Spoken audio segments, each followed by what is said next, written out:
All right, so we are continuing on with Francois Tardieu's book, Backgammon Strategic Concepts, and we're on to a new chapter, a new topic, prime versus prime. Um, and prime versus prime uh, are many of the most difficult positions to try to think through, um, especially when it comes to cube. And we're not doing any cube positions here in this book, but the positions we have tonight are really kind of wild, um, as usual. So we'll start with um, this position. Um, a couple of general things. In Turner's book, he always goes over the basics of the type of position that he's going to cover in the chapter, um, and those are pretty good explanations, the general background of things. And unfortunately, he doesn't go in and explicate each one or provide examples. He provides examples that are really tough to figure out in any case, and they don't always illustrate his points. But um, some of the things that he emphasizes here are the length of the prime is better. So in this position, black has a stronger prime because it's 5 points versus four for white. Your timing, how long can you maintain and hold the prime before you cracks? And is your opponent going to, if your opponent has a prime, is that going to crack first? Um, Being flexible, slotting front and back of the prime to extend the prime. Um, those are key things to keep in mind. So here, this is a challenging one. What do you think with this 4-3 to play?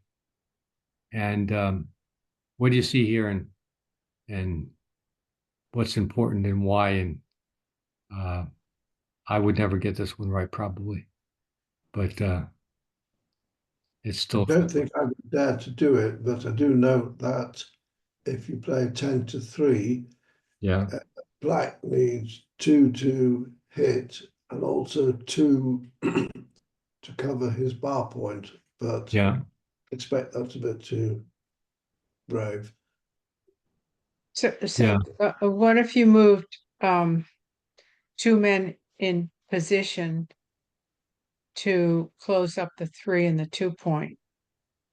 So you moved like 10 to 7 yeah. and 8 to 4. Hmm. So then you'd have Yeah, a lot of spares the next roll. yeah. So that gives you three three spares to make either of these 2 points. Obviously, you would like to make the 3 point first. Yeah, so that's that. Uh, this was Ray's suggestion. Um, Leaving a lot of return shots, a lot of losers here. Well, obviously any two is really bad, but there's also the 1-6 and a 2-5 are bad at um, a 2-6. He probably hits and covers. Um, I would say any two hits probably wins the game for black. yeah, yeah, um, yeah, but borrowing. Well, excluding a white coming in from the bar and hitting back. But yeah, uh, it's not so good. All right, so um, I don't think anyone mentioned. I forgot the business position. 3-1. Oh, here. Uh, I was. I probably would play this, keeping the chance to make the 8, the 5 prime with a 2, and then having lots of numbers that make either the 3 or the 2 point. Nine spares pointing at that. Um, it turns out that this is not right. This is my initial position. It turns out that the best play is actually what Ray pointed out, 10 to Good for 3. Ray. Yeah, yeah.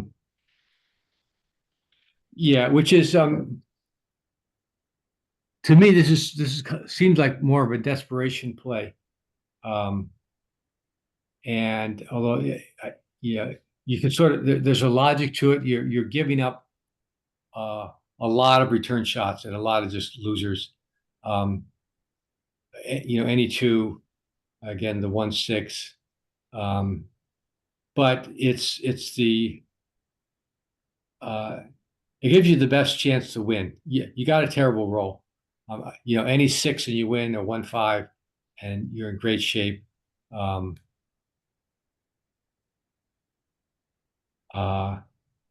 even a 2 is good.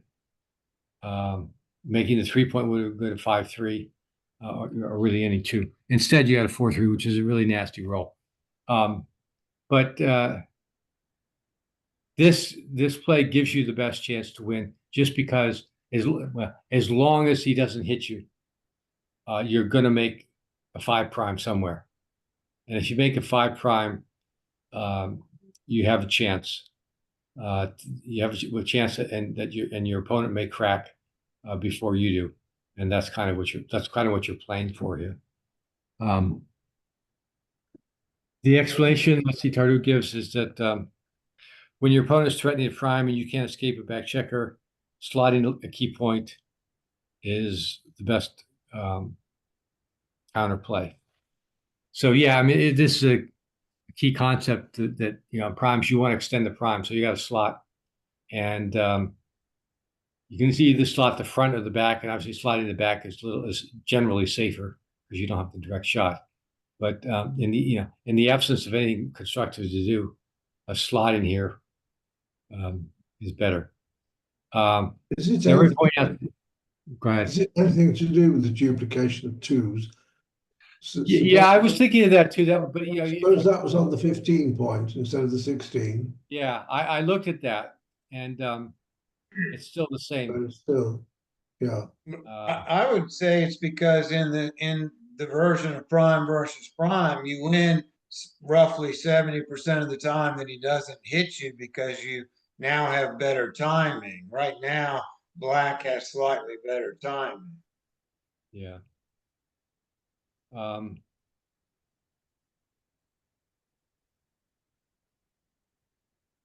Yeah, that's probably part of it. You're fighting, yeah. Well, black has better timing. Black also has the better prime. I think that's as much of it as well too. So it's much easier for black to extend the prime. And so the only counterplay is, we've got to get our own decent prime, and we're going to take a big risk to get it. This still isn't terrible. It's 40% wins, so it's not like black has an overwhelming advantage here, but it's still definitely in black's favor. Well, doesn't black have a cube in this position? No, not. Well, let's. I don't think so. If you look at this, it's 40% wins for white, so that's not a cube for black. And black has 23% gammon, so that's not a cube for black either. Let's turn it around and just see.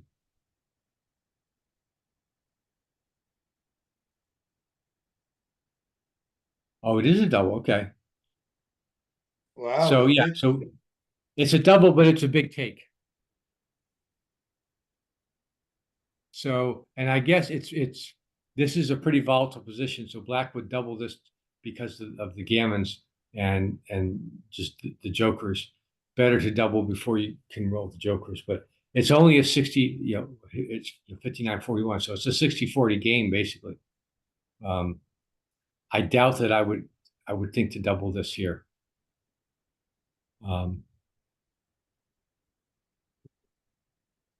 I get, and if you're not playing Jacoby rule, so let's play it a match,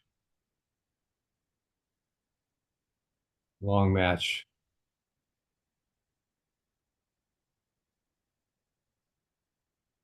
Okay, it's still double. Okay, it's even a bigger double. That's odd. I was thinking if you're playing the Jacoby rule, let's look at what Jacoby rule applies.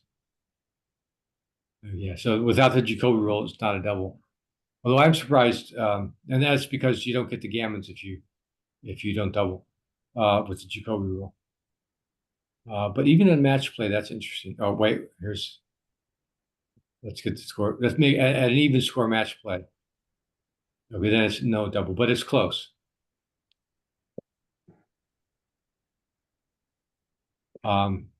Yeah, so I mean the chances for black to do something pretty good here are why you double. Just the threat side of it are good. And if you remember the David Presser rule on prime versus prime and cubing is, I don't know if we went over that, but anyway, his three-part rule where you try to evaluate who's got the better prime, how many checkers behind the prime, what's the timing, and then are you at the edge of the prime? So if we look at that, those are kind of key factors here. From black's perspective here, black has the better prime, broken 5 versus 4. Both have 2 checkers back. However, white is at the edge of the prime, although black may cover it. In terms of timing, I'm not sure either one has a bigger advantage at this point. So this is really a close call. And I probably would think to double this here. I guess now if the score, now this is why it was a double here when we changed the score for black. If you're way down in the match and you need to catch up quickly, yeah, you got to double this. And here it's a blunder not to double this at this score. Even at and this is 6-0, 11-point match. But let's see a 2-point win or 2-point favorites, and it's still a big double here. 1 point, and it's barely a double. So, okay. I did turn this. Let's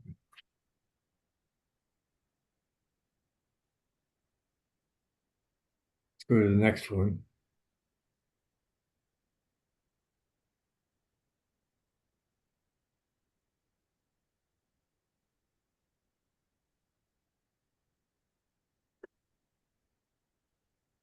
So here's another prime versus prime.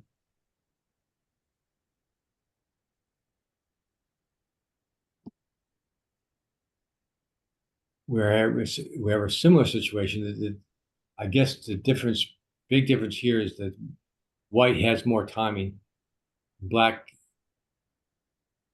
unless black grows small or pops out, he's going to have to break. Well, he's about to break his 6 prime. But white only has a 4 prime to go. So what do you think the right play is here? I'm not saying anything.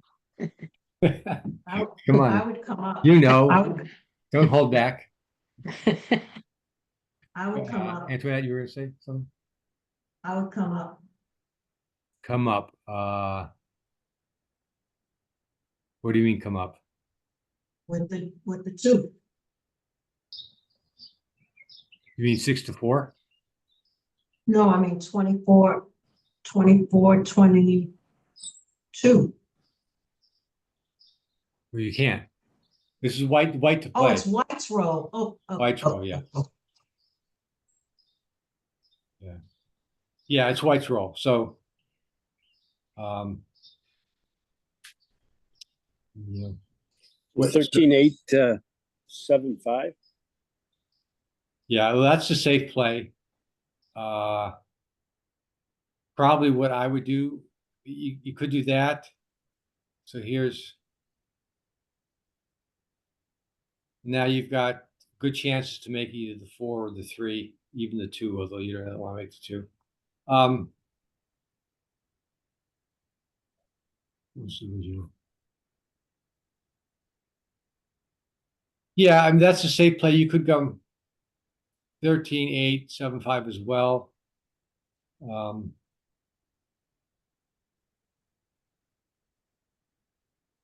10 to Now, 5, given 13, 11. 11, yeah, 11-5, yeah, that gives you, um, yeah, if you do this, then you can, you can use this as builder as long as black doesn't step up to make the 4 prime. But obviously, if you use that, then you can extend the prime forward, but you're breaking your prime from the back, so that's not great.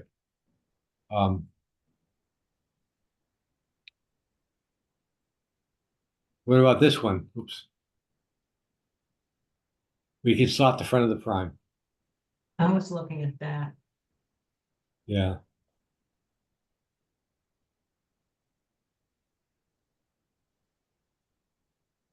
And then come down either 13-8 or Yeah. 10-5. I would come at 10-5. Because the cube's already turned, it might not be quite as good a play. Why do you say that, Larry? Because the Jacoby rule, the big difference in the last one was the Jacoby rule.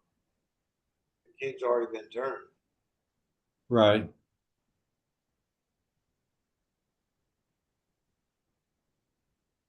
Well, but if the cube's been turned, you want to make the aggressive play. If you have the advantage, you want to make the aggressive play to get the gammon. Here, I'm not. White is not in the strong position here. He's got the 4 prime versus the black's 6 prime, and white has 2 checkers back versus 1 checker back. So I don't know if the cube's turned it to be aggressive when you're behind. That may not be the best idea. Okay. We on the cube, right? We do on the cube, yeah.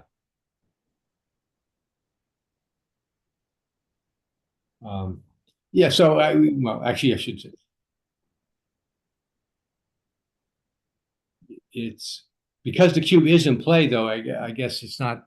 There's no reason not. I guess that's not a reason not play aggressively because you still get the gammon with that. So I mean, that's the way to extend the prime, which is the best way to win. yeah, I'd just be worried about being sent to Gammon Village. yeah, yeah. You do. Obviously it's a riskier play because any 3 from that point, and it's pretty much you're close to being dead. However, as you might suspect, that is the right play. Wow. And in fact, and these are some of these are close. Well, actually, sliding is right, and in this case, let's look where it comes from. Bringing down from the midpoint is a better option than coming in 10-5 and sliding. I guess there are more, yeah, and the reason is there are more covers. If you don't get hit after this roll, you've got 4 covers, 4 direct covers. Vastly better than the second best. Well, yeah, the second, Massively better. And yeah. And then the non-slotting play is this one, 13-8, 13-5, or 13-8, 7-5. Again, four covers to make, or 4 builders to make the 4-point versus, we'll do that one, but 13-11, 10-5, which is only 3. I guess there are 4, but the 4th one, breaks your back in the prime. So if you were ahead in the score, would you play that aggressively or would you do my blunder 13-11? Let's see. Give a little lead here. Yeah, this is pretty much the same. I guess.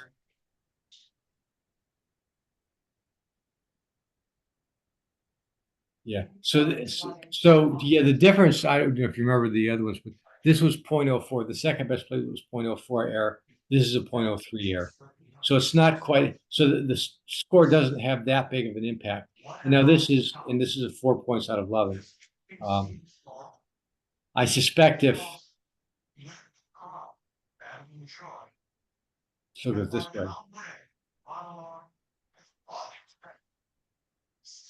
Here's the more sensitive score, 2-way, 4-way. And here, yeah, so here, the slotting play.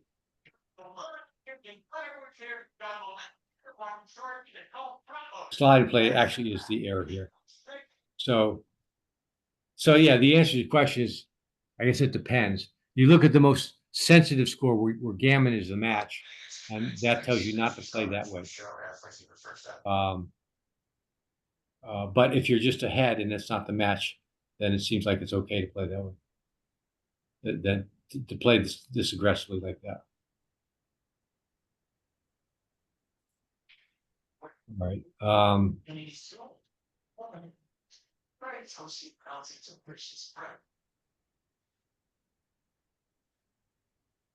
Okay, so just the explanation he gives.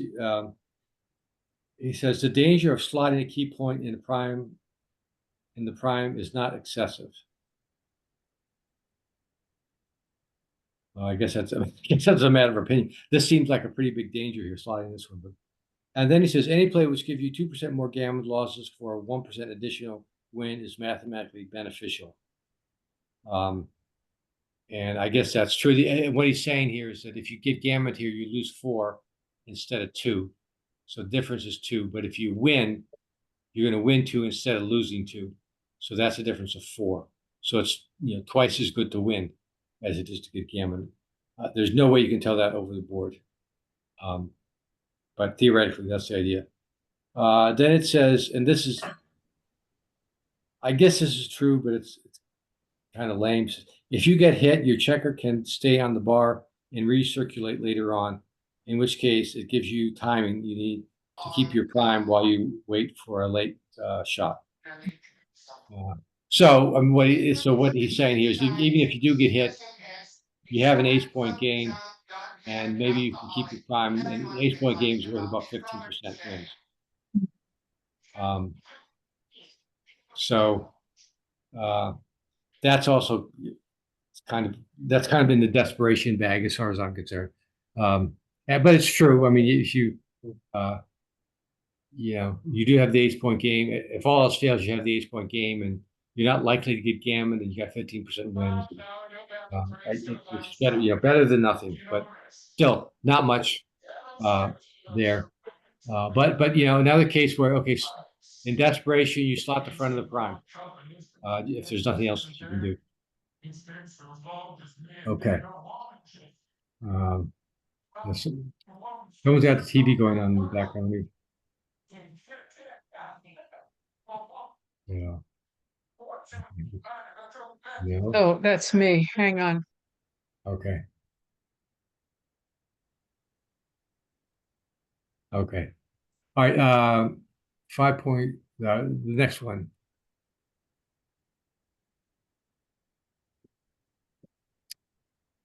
6-3 to play. Is this right? Oh, I'm sorry. This is not the right one. Well, 6-3 is an interesting play here. But let's go to the actual problem from the book. We can look at 6-3 later. Although it should be clear once we do it there. 4-3 to play. What are we going to do here?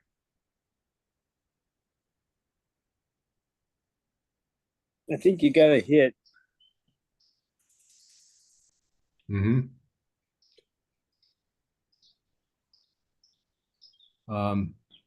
And why is that?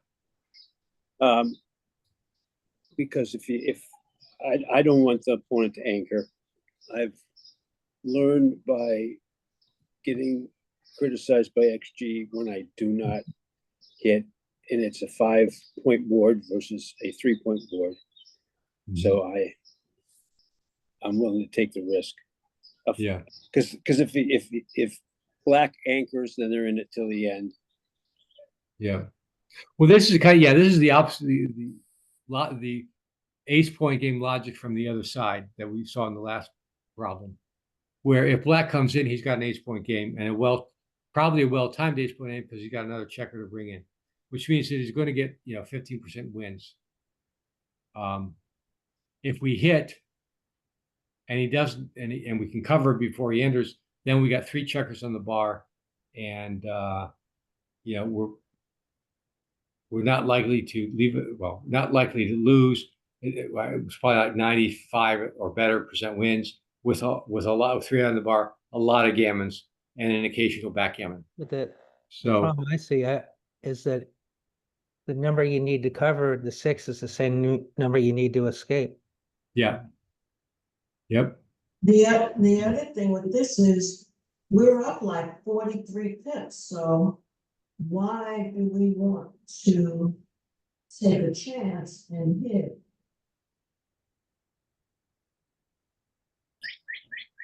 When we're so far ahead in the race.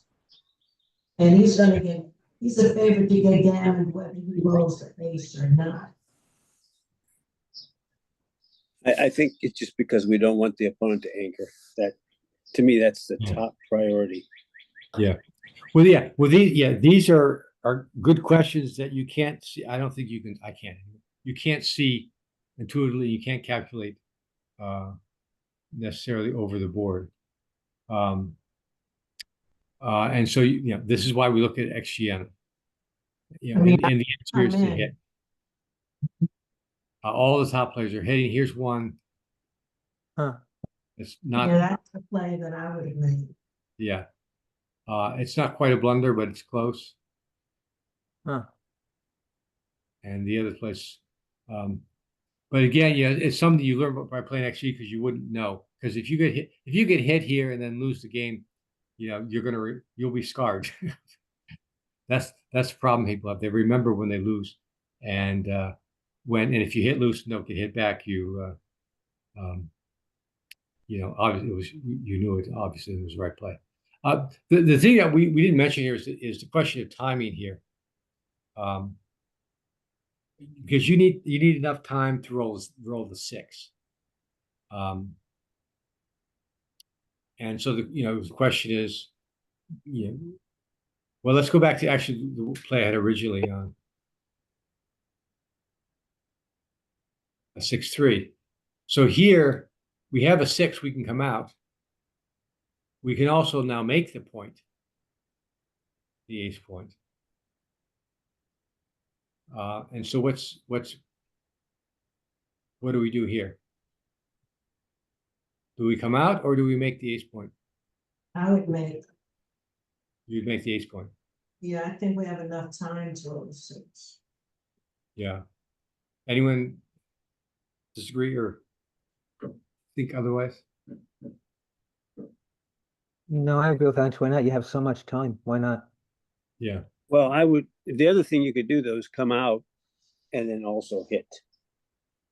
And just hope that's what I would do. Yeah. I was thinking you could do 13-7 and 4-1.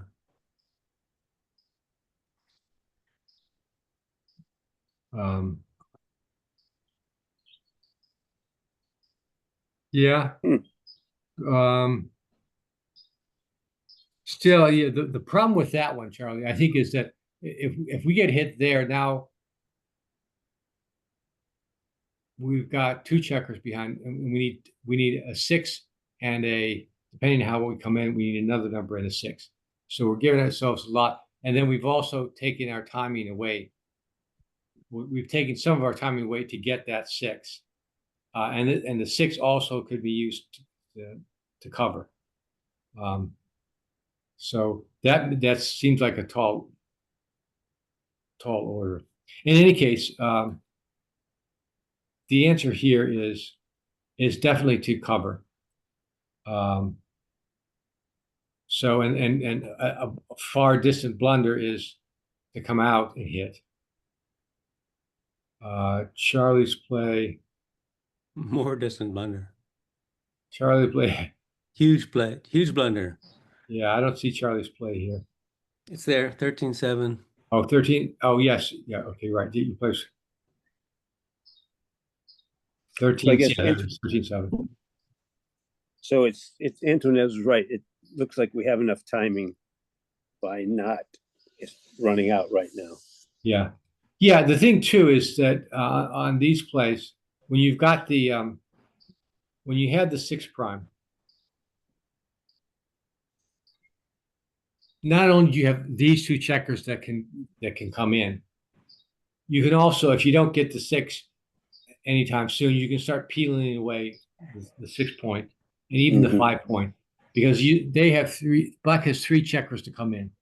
And so you may even if you're forced to crash your board a little bit, you still may have time to get to 6. So you've got a lot of rolls here potentially.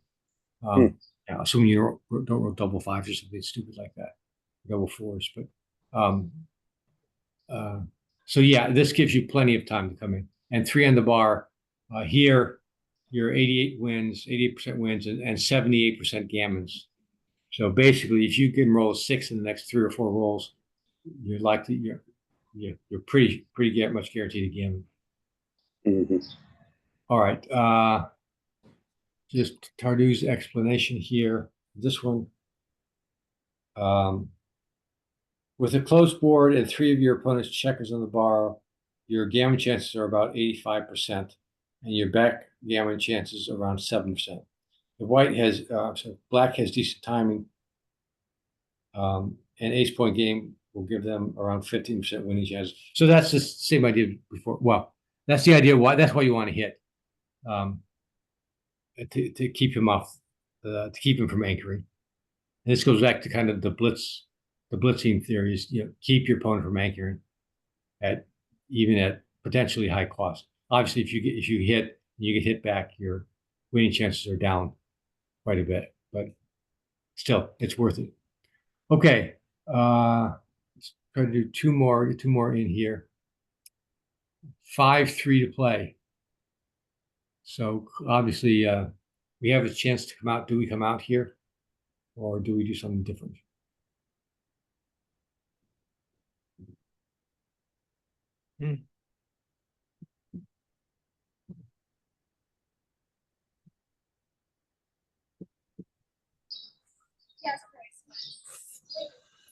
Don't look a gift horse in the mouth. Well, You lucked out. I You got assume the that's a 5. vote to come out. Yeah. Yeah. Anyone else? well, I suppose the only other counter argument is that you've got better timing. It's a prime versus prime situation, so his position is going to collapse before yours. So that would be an argument to wait. I think we should wait. We're like behind. Yeah. Otherwise, you're playing a racing game, and I don't know. Well, so Yeah. let's say we come in here. We're behind now before the roll here. Yeah, this is the play that I would make. 7.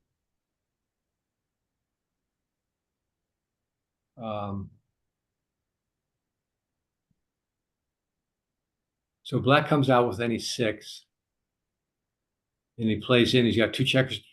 You got these 3 spares to play with, whereas we've got these 3 spares to play with. So I wouldn't say.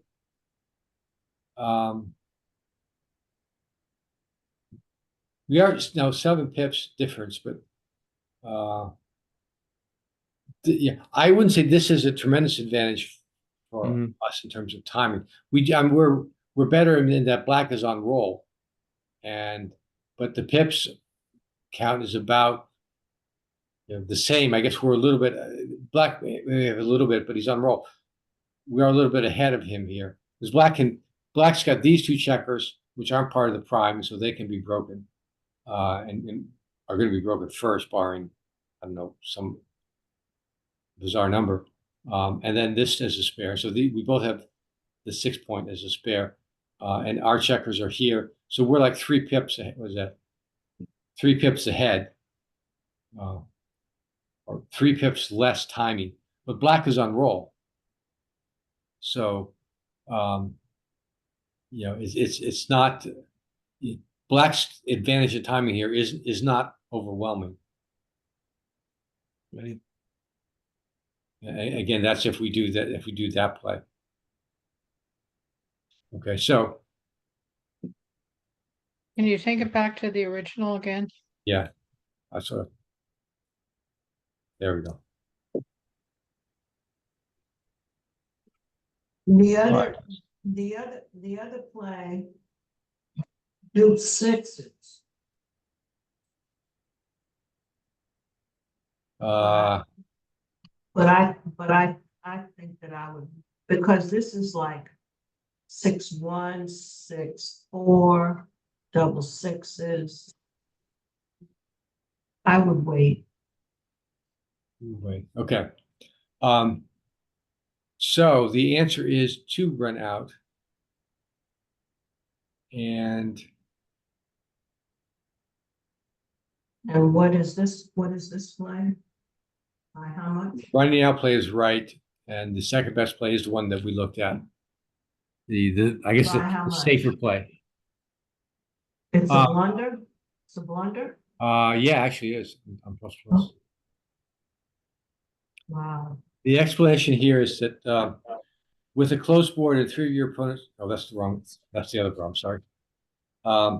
In a position in which a blitz is difficult and both primes are more or less equal, running a checker out will give you timing and therefore an advantage.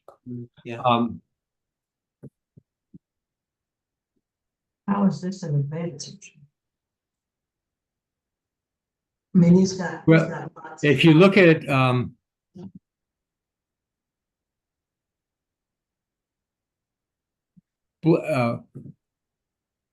you've escaped one checker here, and black has to work, and there's not much, there's not really a way for black to contain this checker. I guess double threes would put him on the bar, and then black has a lot of chances to come out and scoop up some of these other checkers. So there's that, Yeah. but that's kind of a joker. Yeah, But even and then double once you could close off the prime here. right. That prime's not going to last unless he rolls a 6 right away. And white has timing to bring these checkers home. Bring these checkers around and wait for black to Okay. crash. So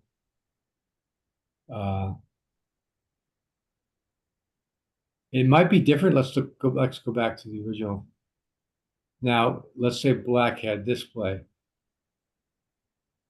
Here black has an extra checker. Now black can. Tardieu's point was that black can't really attack here if we leave the anchor, because he's got a 6 and a 4 to hit. So if he got a 6-4, he'd hit, and then I'm actually maybe he wouldn't. Maybe he hit probably hit out here. So that may be part of it too. So so if we run out, black doesn't have much of a chance to attack. Let's put it here and see if that matters. Now black has three numbers that hit, three spares to point on us. Yeah. So the attack is much stronger. Yeah, And here, yeah. so here the running out play is a blunder.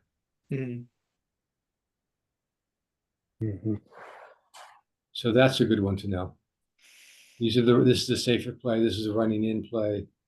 This is the running out play.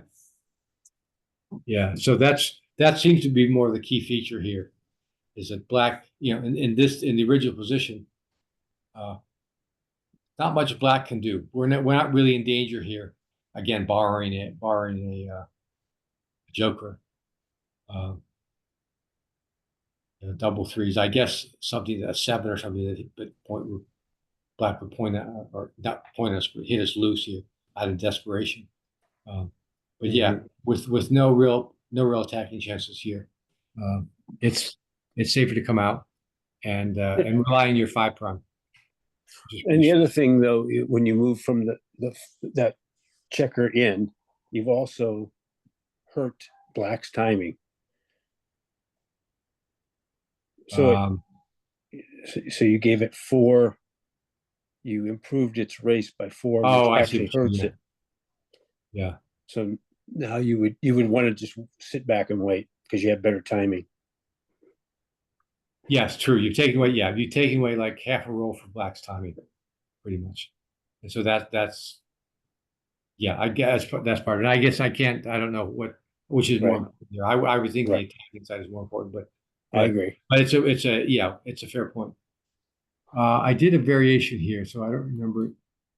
Let me see what it was. Oops. Oh, yes. Okay, so here's a similar situation where now Black's attacking chances are even better, and his timing chances are even worse. So in this case, Right. the top plays running out. Let's see what running out is. This is a running out play. That's a blunder. And a oops. Do them all plus plus. Yeah, and it's a big blunder to run out against all of that. In fact, it's not even the same play. Where did it go?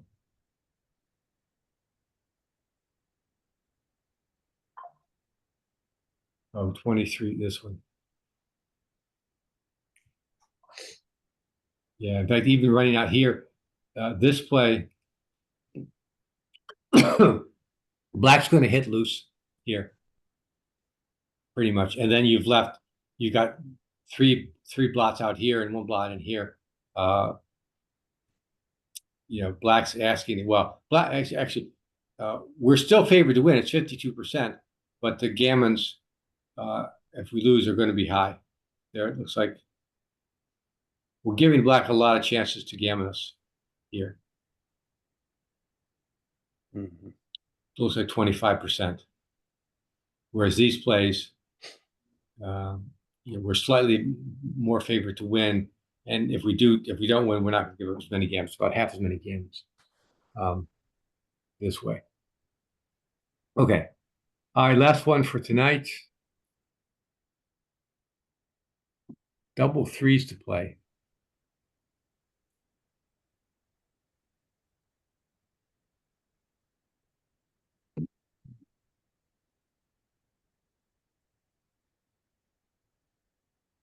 Three checkers on the 1 point, I think. Yeah, I think this has got to be that's got to be your play. So the really question is, what do you do with the other two threes to play?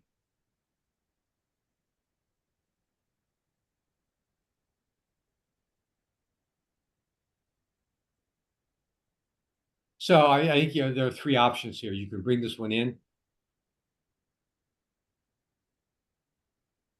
You can bring these two in.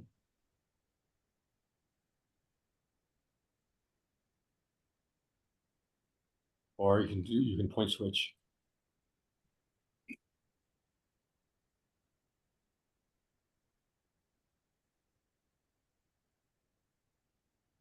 All right. So any strong feelings on that?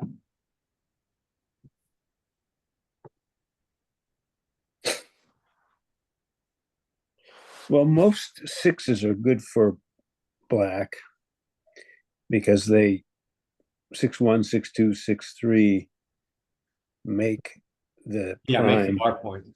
Make the bar point, which makes and a 6-4 and 6-5 make right 3 point. So I think sixes are good anyway. Yeah. So then let's dupe them. Yeah.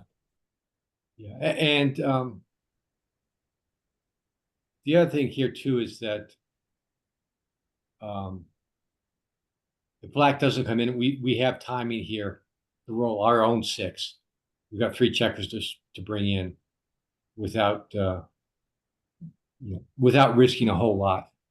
Point. It's also true that Black has so much going on here that if Black comes in anywhere, right, we're hurting pretty badly because we've got nothing in the outfield, and Black has a lot of a good distribution here to make, well, obviously the bar point, but even that, the 9 or if we come out to hit us with return shots. So Yeah, and it turns out that is the right play. Although the second best play is which isn't too far behind is this play. Mhm.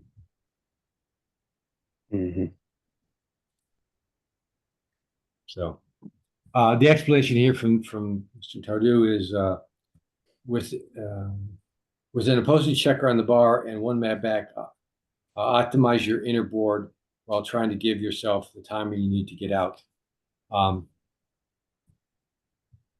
So I guess there are rolls that can go bad here.